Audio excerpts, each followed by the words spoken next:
In this video, we'll cover Spring Data REST configuration, pagination, and sorting.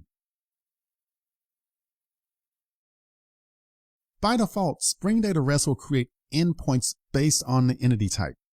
So the simple pluralized form is the first character of the entity type is lowercase, and then Spring Data REST will simply add an S to the entity. So in this example here with employee repository extends JPA repository, the entity type is employee, so it'll have a /employees. And that's a very simple, most basic format.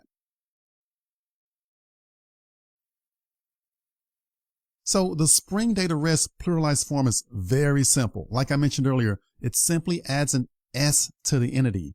But the English language is very complex, and Spring Data REST does not handle any of these special cases like goose, geese, person, people, syllabus, syllabi, and that part, Spring Data REST just falls apart.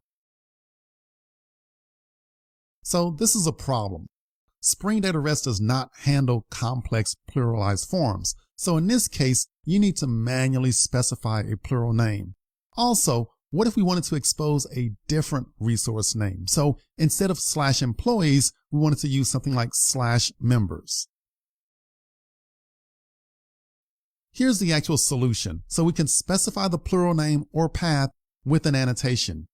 For our employee repository, we make use of this new annotation here called @repository REST resource, and then we give a path. So in this example, I have path equals members. So then we'll have the actual endpoint URL of localhost 8080/members. So instead of using /employees, it'll now make use of /members.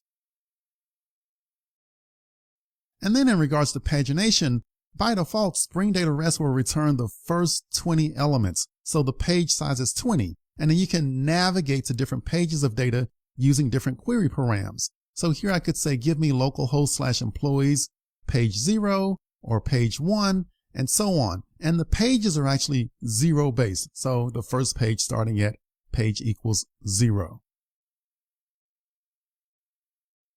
Now, Spring Data REST has the following properties that we can set in application properties. So one of them we've seen already, Spring Data REST.basePath. That's the actual base path for the repository resources. We can also set the default page size, and we can also set the max page size. There are more properties that are available. Simply go to lovetocode.com/springbootprops. It'll take you to the official Spring docs, and simply scan that list for Spring Data REST.star properties. Okay, so here's an example of a sample configuration that we can set in our application.properties. So here I have Spring Data REST.basePath equals /magic API. And so this will basically give us the endpoint /magic API /employees. And then we can also set the default page size equals 50. So it's going to return 50 elements per page. Okay, now in terms of sorting, we can sort by the property names of the entity. So in our employee example, we have first name, last name, and email.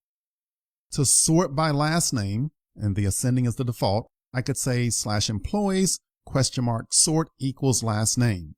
I could also sort by first name descending. So I have /employees sort equals first name, DESC for descending. I could also sort by last name, then first name, ascending. So here I have sort equals last name, first name, ASC. And I actually don't need the ASC here. It's the default, but I just listed it here just to be explicit, just to show you an example of using that in the actual query param. All right, great. So we'll go ahead and switch over and move into Eclipse, and we'll try out some of these features.